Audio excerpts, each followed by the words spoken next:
Okay, നമ്മൾ വീട്ടിൽ നിന്ന് ഐശ്വര്യമായിട്ട് പുറത്തിറങ്ങി തപ്പിക്കൊണ്ടിരിക്കുകയാണ്. നമ്മൾ നേരെ പോകുന്ന സ്ഥലം പൂജപ്പുര ലാമി റെസ്റ്റോറൻറ്റ് 1 കിലോമീറ്റർ നമ്മൾ ദൂരമുണ്ട്. ഓക്കെ, ഇന്നത്തെ കാലാവസ്ഥ പറഞ്ഞത് നല്ല വെയിലായിരുന്നു ഉച്ച കംപ്ലീറ്റ് ആയിട്ട്. രാത്രിയാകുമ്പോൾ കുറച്ച് മഞ്ഞുണ്ട്, കുഴപ്പമില്ല. എന്നാലും ഇന്ന് കറണ്ട് ഇല്ല കേട്ടോ. രാവിലെ പോയ കറണ്ട് വൈകിട്ടാണ് വന്നത്. 5-6 മണിയായി. ചൂടുകൊണ്ട് വേർത്ത് പോയി. ഫോണും ചാർജ് ചെയ്യാൻ പറ്റില്ല, ഒന്നും ചാർജ് ചെയ്യാൻ പറ്റില്ല. പിന്നെ പവർ ബാങ്ക് കൊണ്ട് പിടിച്ച് ഇങ്ങനെയൊക്കെയോ കുറച്ച് സ്പീഡിൽ പോകണം. സുധീഷേ, ഇല്ലെന്നുണ്ടെങ്കിൽ ഓർഡർ ക്യാൻസൽ ആവും. നമ്മളെ സ്ഥലമാവും, ഇൻസെൻറ്റീവ് കട്ടായി പോകും. എങ്കേ മണക്കുത് സന്തനോ എങ്കേ മണക്കുത്.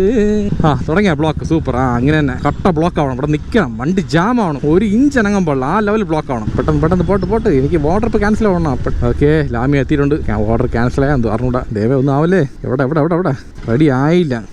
ഇതിനാണ് എത്രയും കിടന്ന് എന്നെ വെപ്രളപ്പെടുത്തിയത്. ടിപ്പുണ്ട് 25 രൂപ. താങ്ക്സ്. ഇത് റെഡിയായ 7684 paneer butter masala gobi Manchurian. Picked വണ്ടിയുടെ ബാക്കിൽ വണ്ടി നോക്കിയിട്ട് വണ്ടിയിട്. It is a danger place of this place. Okay, അപ്പോൾ നമ്മൾ പോകേണ്ട ലൊക്കേഷൻ കുന്നപ്പുഴ. ഇവിടെ കാരണം 3.4 കിലോമീറ്റർ ദൂരമുണ്ട്. ഫ്ലാറ്റ് ഉണ്ട് കോൺഫിഡൻസ് ഗ്രൂപ്പിൻ്റെ. എൻ്റെ അമ്മ എന്ത് ഹൈറ്റ് അല്ലേ. സത്യം പറഞ്ഞാൽ അവിടെ നിന്ന് നോക്കണം വ്യൂ പോയിന്റ് വേറെ ലെവൽ കേട്ടോ. ഞാൻ ഒരിക്കൽ കസ്റ്റമർ ഫുഡ് എടുക്കാൻ പോയിരുന്നു. ഞാൻ ഫുഡ് എടുക്കാൻ പോകുന്ന നേരത്തെ ഇതുപോലെയൊക്കെ ഫ്ലാറ്റ് മോളിൽ നോക്കും. അപ്പോൾ ആ ഒരു പോയിന്റ് ഓഫ് വ്യൂ കാണുമ്പോഴേ മൊത്തം ലാൻഡ്സ്കേപ്പ് വേറെ ലെവലായിരുന്നു. പിന്നെ ഭൂകമ്പം വരുമ്പോഴാണ് പ്രശ്നമല്ലേ, ഇറങ്ങി ഓടാൻ സമയം കിട്ടൂല.